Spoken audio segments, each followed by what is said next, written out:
Welcome back to War Thunder and welcome aboard the F-84 Thunderjet here in realistic battles on Krimsk against the Russians.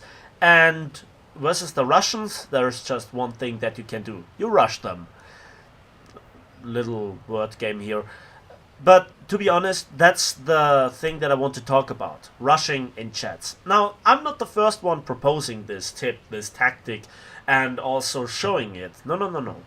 I have to say I learned this from the Orange Doom, and I tried it out in the beginning, and I saw its potential, but I did not really believe in that tactic.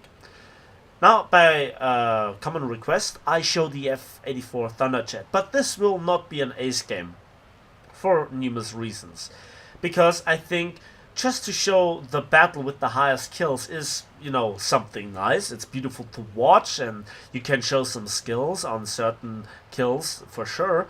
But, if you have a game that shows the strength and weaknesses of a tactic, then I think you should show it rather than, waiting for a 6, 7, 8, 9, 10 kill game. Would be nice to show as well, but this is more an educational video. I show rushing. Now, the F-84 Thunderjet has a huge array of weapon loadouts. Next to its standard 6 50 cals M3s, the fast firing ones, you also have a decent selection of bombs, rockets and rockets at the same time. And the maximum payload is so heavy that the plane actually can't really reliably start from an airfield, and many people crashed.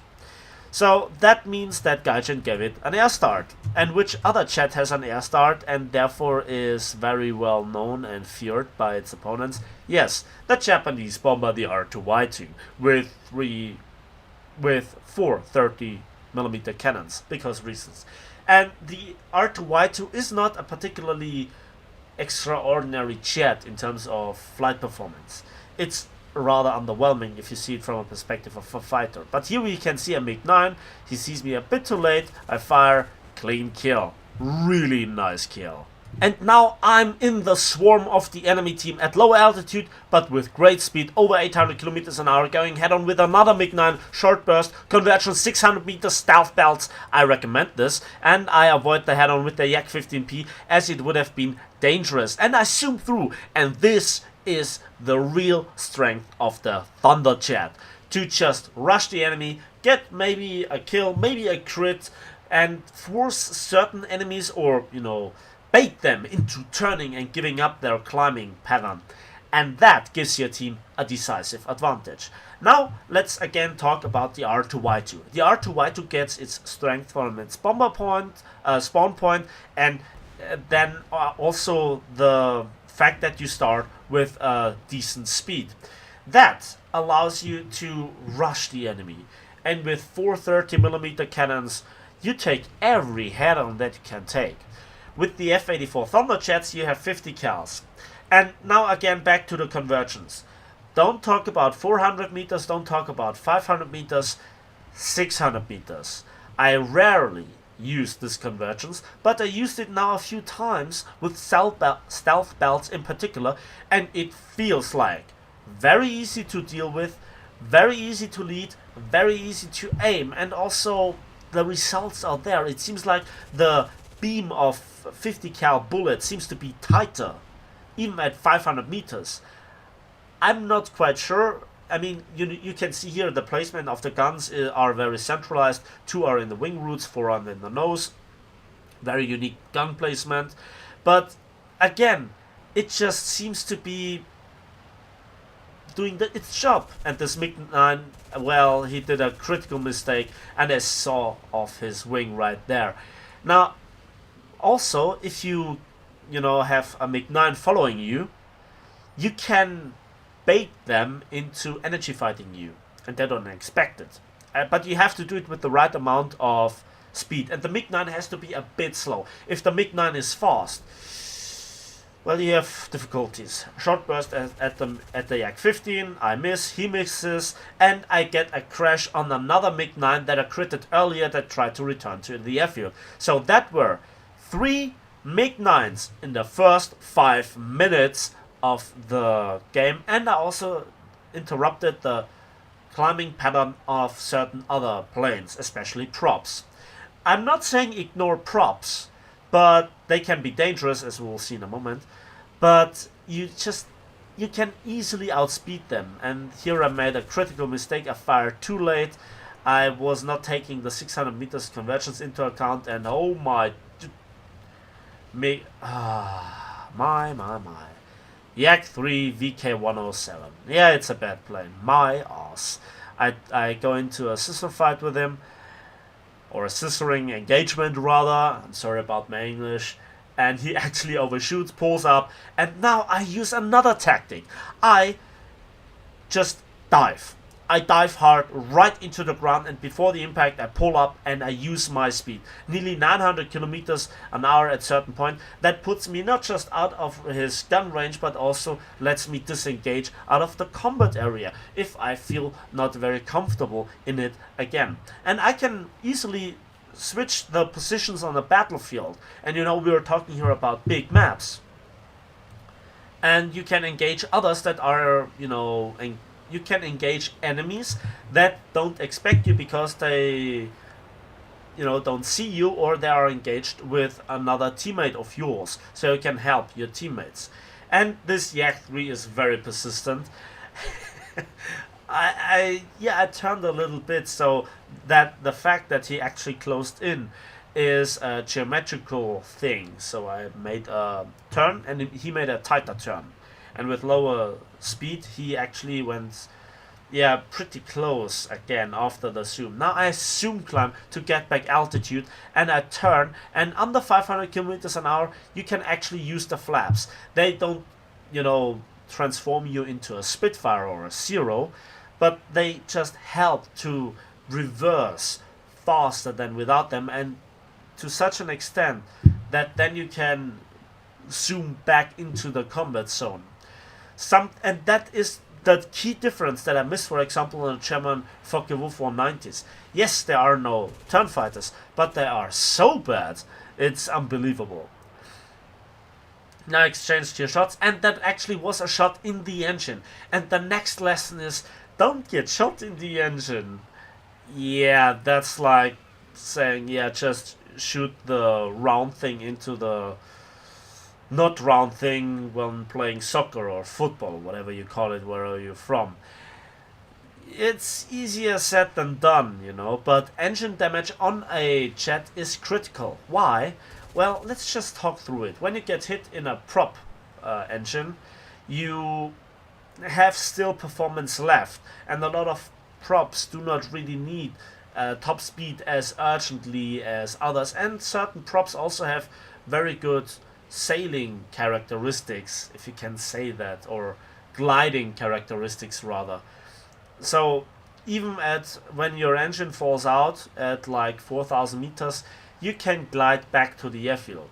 Now that obviously makes you vulnerable for attacks, but if you are just out of range of the enemy fighters, you can glide back.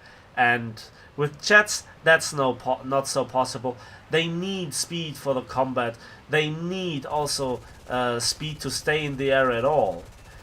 And if you, for example, have the engagement versus MiG-9 Lates, you easily found out that they are damn fast, and you have a damn hard time catching them. Especially with top speed, I think there is a 50 kilometers an hour difference effectively on the deck. That's at least what I found out. When you obviously catch the MiG-9 at low speed, you have an easy time, just keeping your energy advantage, while he rolls, you get into danger of, for example, overshooting. You just pull up and turn right back to him.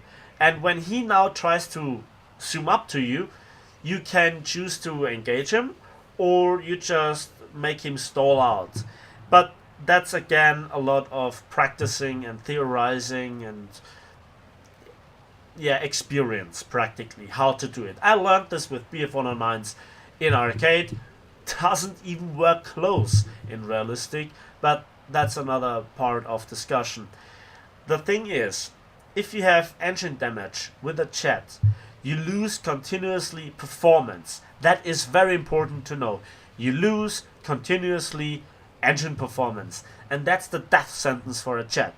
You can't maneuver, you can't escape, and even staying in the air is problematic, and even gliding back to base is not always possible, except if you're at very high altitudes. Now that varies from jet to jet. Certain German jets like the Horten have magnificent energy retention things, or like the Arado with the C3 variant has 4 engines, and those 4 engines have a massive thrust, and energy retention overall is part of the plane's design, I guess.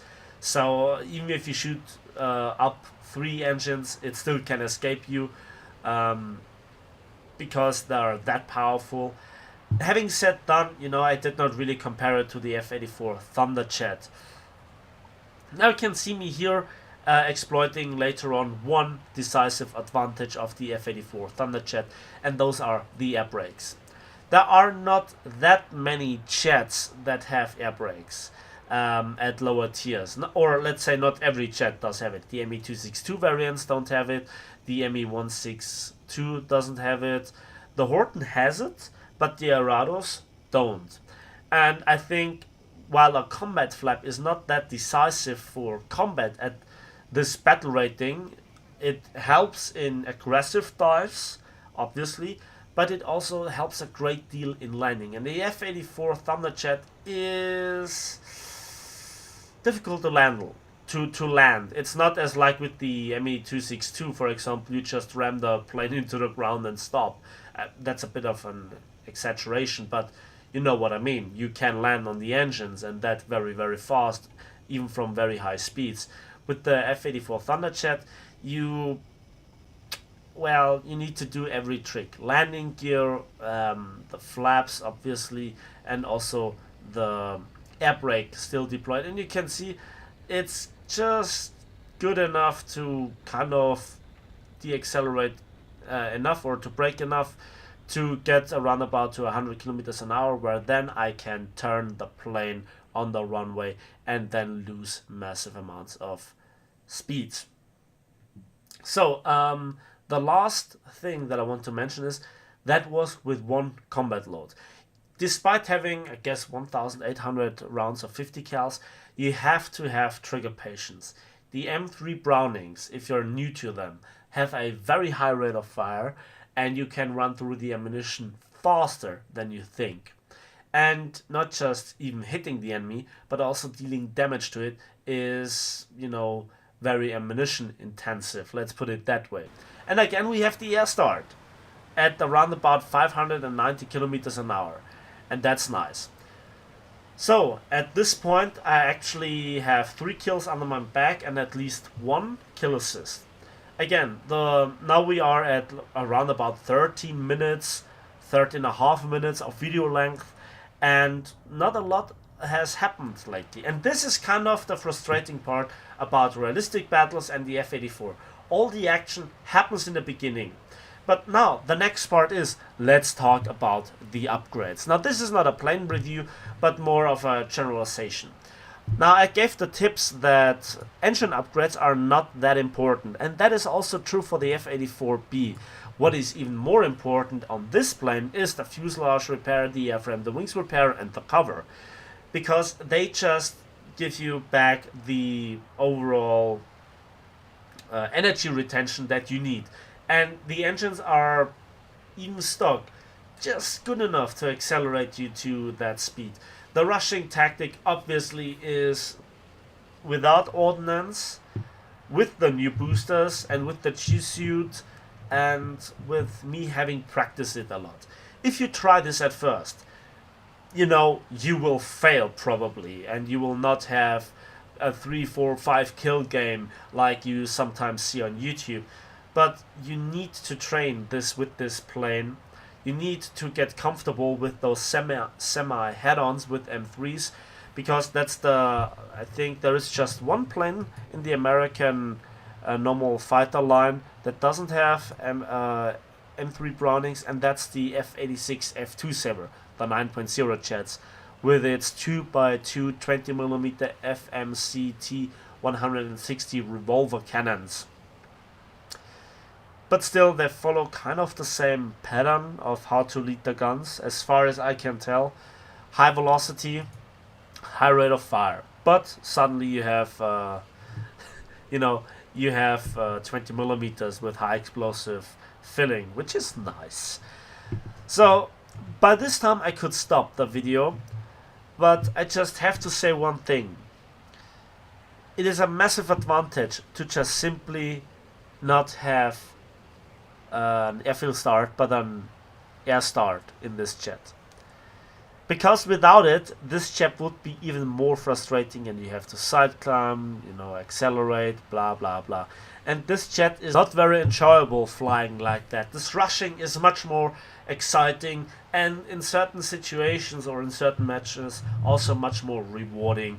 And you also, again, you disrupt the enemy teams by doing that, and that gives the rest of your team more chances to get into better positions, and that secures you in the long run more wins, which is also more rewarding. So let's summarize what you need to do to be successful in this jet. And again, I have to hasten to say that this is for a fully upgraded jet.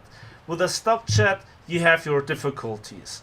So with a fully upgraded jet you take no bombs, no rockets, you take stealth belts with a 600 meters convergence, and you rush the enemy hard, and you get as much airspeed under your belt as you can. You force them into semi head-ons. You have to train it, and yes, the new boosters help a great deal in getting out of the head-on situations. Don't stick too long into those head-ons. Train how to do it, probably in a custom battle, those head-on situations. And I think then you need to just simply zoom through. And a lot of, or some enemies will turn on you and they try to follow you, but you're just simply too fast because you have around about 900 kilometers an hour speed, and you also have, you retain it, especially against props. Against 8.0 jets, well, you struggle, to be honest, but again, you can make it if you don't face, really, really powerful jets. I mean, there are the German Me-262 variants, the C variants with the rocket boosters. Oh boy, they, rushing against them is like trying to win a brawling situations versus a T-34-85 in a King Tiger tracked with 2 crew members left. Yeah, but that's again the battle so far in full length. I didn't edit out anything to just give you a feeling how those battles really run. So let's have a quick look at the post-battle results. And for our 3 kills and 2 assists, we got nearly 90,000 silver lines and 6,306 research points for the modifications. No boosters applied, but a premium account. And I think, that's again not a battle with an ace or something like that, but I won the match.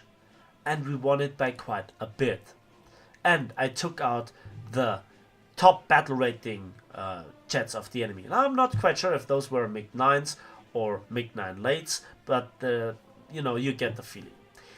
So I hope you have this plan and you try it out from time to time. Don't get frustrated if it doesn't work, because it is not every battle that you make it successful, and the room for errors is big, and the punishment is death, and that's not really nice. So that's it for me today. I hope you liked the video, and I hope you kind of like this kind of summary of tips and tricks for the F-84 in particular. So I hope you give this video a like if you did, subscribe if you want to see more, and we'll see each other in the skies of War Thunder.